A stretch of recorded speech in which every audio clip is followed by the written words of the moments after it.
Você que está ligado aqui com a gente desde as 9 da manhã já sabe que 24 de maio é dia de celebrar o café, um produto tão importante que já foi considerado praticamente sinônimo do Brasil no mundo inteiro.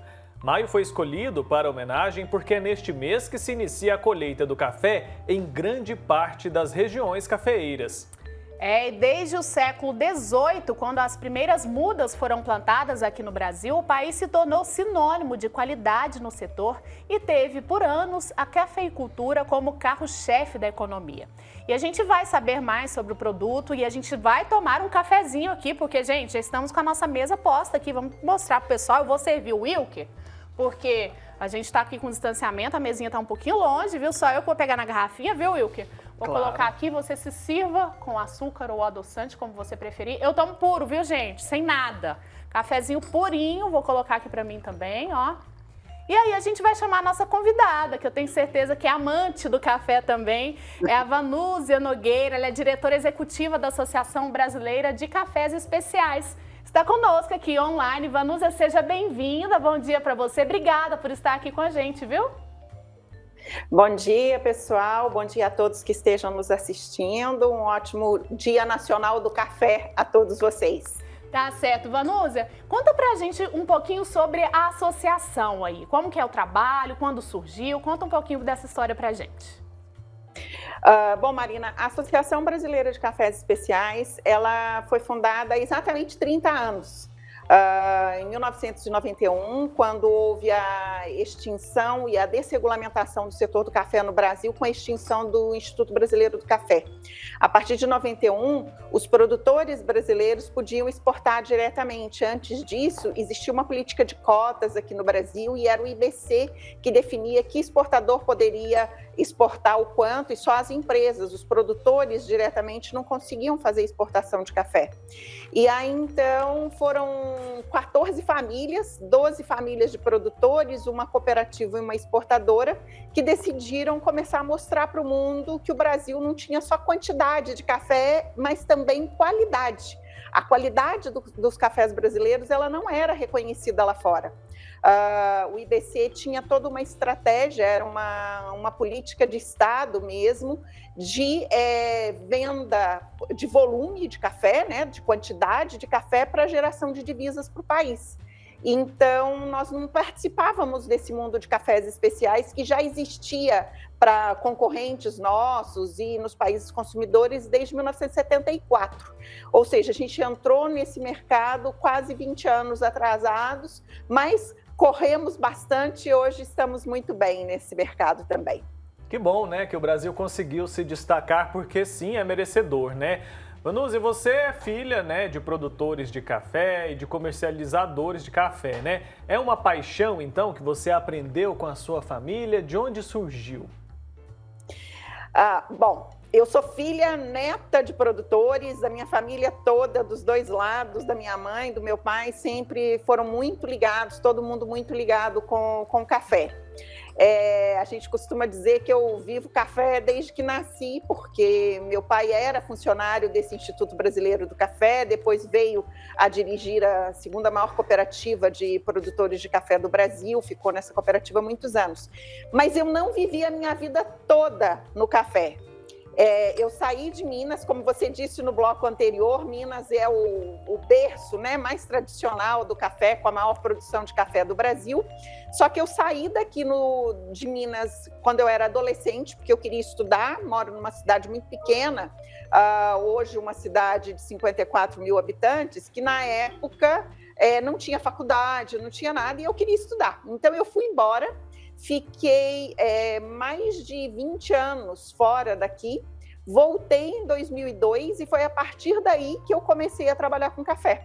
E a partir de 2007 trabalhando para a BSCA, mas desde o início, em 2002, trabalhando com mercados de nicho, na identificação de mercados de nicho para o café brasileiro. Ai, que bacana, que história linda, né? Agora, conta pra gente aí sobre a atual posição do Brasil aí como produtor de café, né? A gente sabe aí que durante toda a história teve sempre, né, marcante aí em todo o mundo, né? O Brasil reconhecido aí como um grande produtor. E essa posição hoje, como é que está, hein, Vanúzia? Bom, nós somos o maior produtor, o maior exportador, o segundo maior consumidor de café do mundo. Em termos de consumo, a gente só perde para os Estados Unidos. Em termos de cafés especiais, também já somos o maior provedor do mundo em quantidade de cafés especiais, em variedade de cafés especiais e também em todo o contexto do que nós chamamos de cafés sustentáveis, que são aqueles cafés que têm certificação socioambiental, ou seja, que seguem todos os protocolos de rastreabilidade, por exemplo, e os quesitos de respeito ao meio ambiente e a responsabilidade social. Então, em todos esses nichos, em todos esses segmentos, o Brasil é hoje o principal fornecedor do mundo.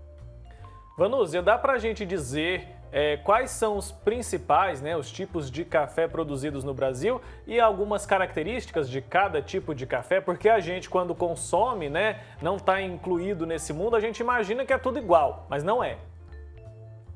Não é tudo igual, não. Eu estava vendo vocês aí, Marina, falando que ia tomar o café sem açúcar, sem adoçante, sem nada. Essa é uma boa forma de você identificar os cafés. Existem atributos muito diferentes nos cafés, é muito parecido com o mundo dos vinhos também, Ou até mesmo das cervejas. Cada cerveja que você toma tem um sabor diferente, tem um peso diferente, um balanço, um corpo diferente. A mesma coisa acontece com os vinhos, a mesma coisa acontece com os cafés. Então você tem cafés que é o que nós chamamos de atributos sensoriais diferentes. O Brasil, por nós ter café, desde de Rondônia, no Ceará, até o Paraná, nós temos cafés com diversos atributos sensoriais diferentes.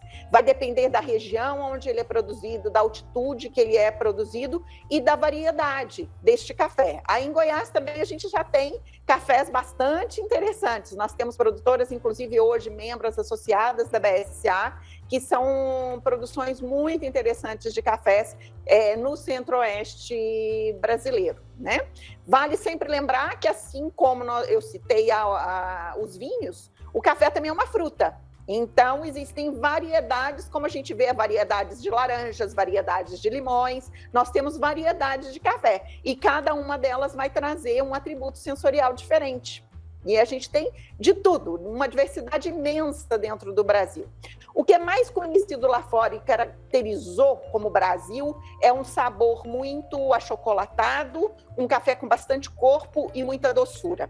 Um café especial com essas características, definitivamente a gente não precisa colocar açúcar nele de forma alguma. Ele vai ficar até doce demais se você tentar colocar um pouquinho mais, adoçar artificialmente esse café também.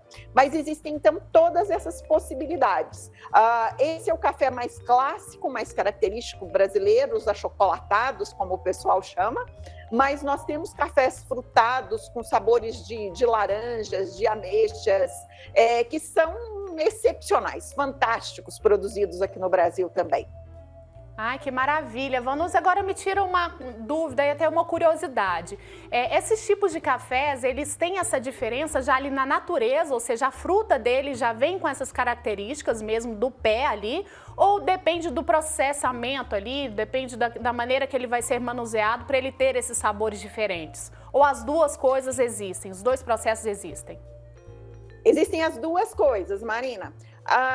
O principal dos atributos sensoriais, ele vem do pé. Ele é da fruta.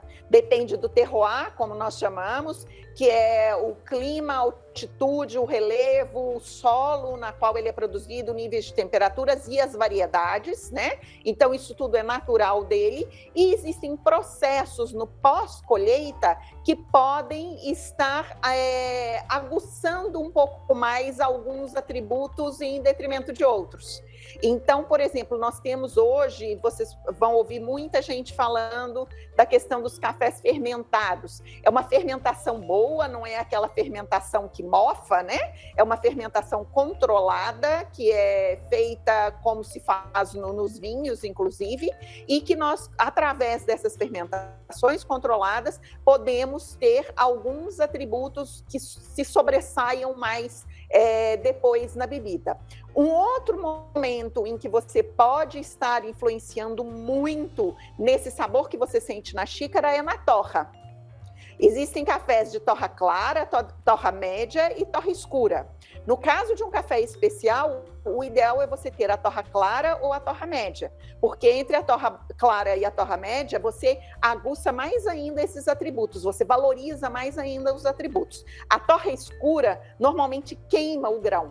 E aí, então, por isso ela é utilizada normalmente para cafés de mais baixa qualidade, que é uma forma de você esconder os grãos que não são tão bons assim, ou os defeitos que nós chamamos. Então, por isso se usa mais essa torra escura, que na realidade é a mais tradicional no Brasil, porque a gente antigamente tinha um consumo muito grande aqui no Brasil dos cafés de mais baixa qualidade e os cafés de alta qualidade eram exportados. Hoje a gente já tem um consumo e um conceito de torra média, de torra clara dentro do território brasileiro também, e muita gente valorizando isso.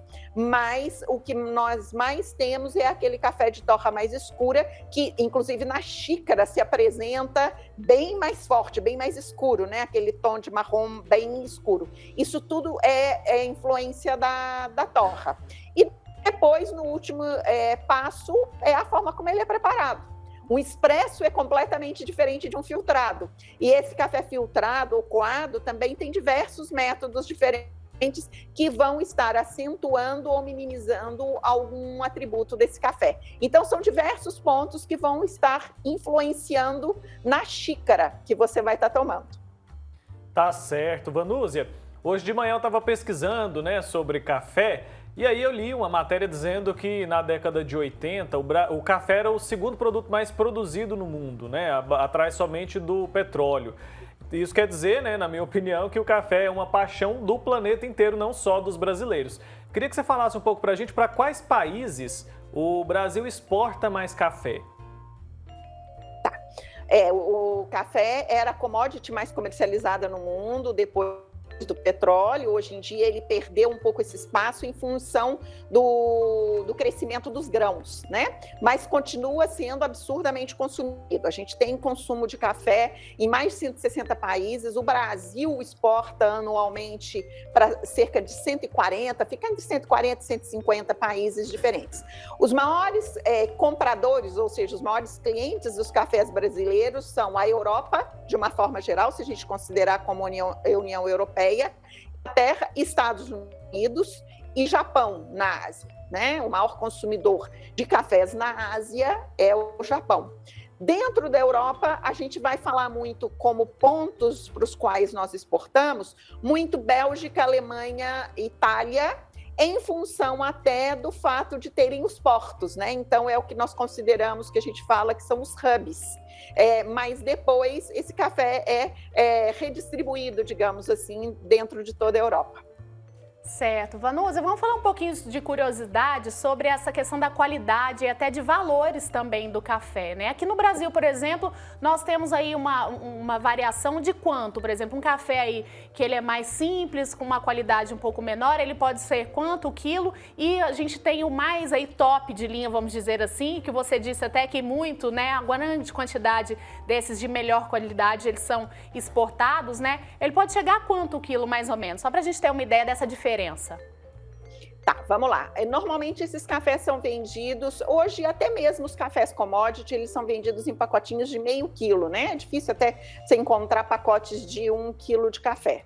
Um café básico, né? Um café mais tradicional, ele hoje vai ser encontrado nesses pacotinhos de meio quilo por volta de R$10, R$12. Num processo em que a gente até está discutindo muito que precisa ser um pouco mais valorizado, porque a indústria está tendo uma margem muito pequenininha de rentabilidade nesses cafés. Vamos pensar que durante todo o processo de pandemia, todo o agro subiu muito, né? Todos os produtos do agro vem subindo razoavelmente nas gôndolas de supermercado. Os industriais de café, eles seguraram enquanto puderam os preços do café. Agora, eu acredito que eles vão ter que subir um pouquinho esse preço, porque o preço para o produtor, ele se elevou muito, dada uma escassez que nós estamos tendo internacional, mundial, do produto. Então, eu te colocaria algo em torno de R$12, um pacotinho de meio quilo. Quando nós falamos dos cafés especiais, tudo vai depender de até que ponto do especial você quer ir.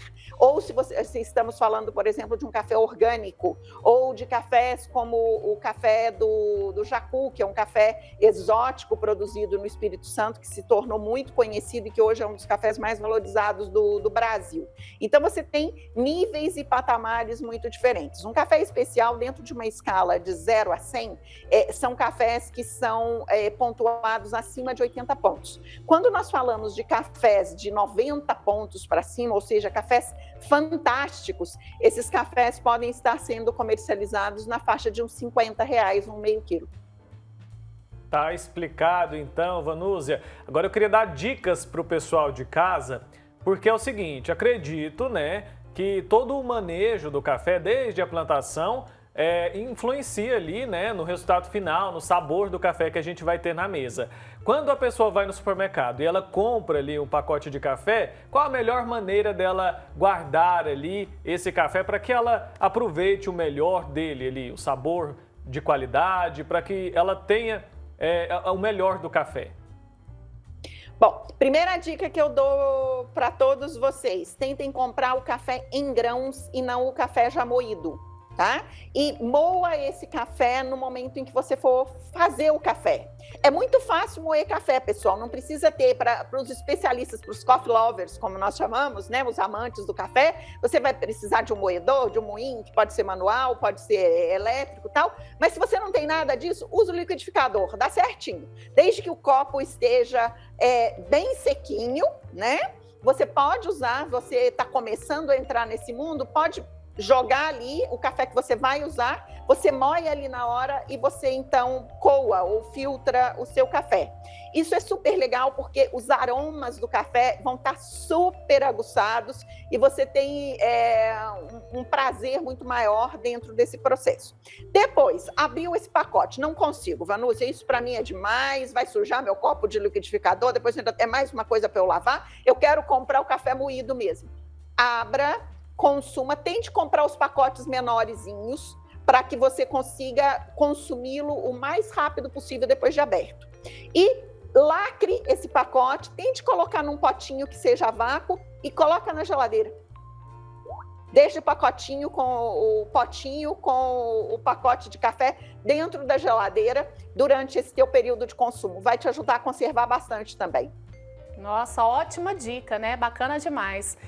Danúzia, vamos falar um pouquinho sobre essa questão da produção, né? Da valorização do café aí. É um processo, a gente sabe que é um processo longo, né? Realmente é algo aí que passa realmente por várias etapas.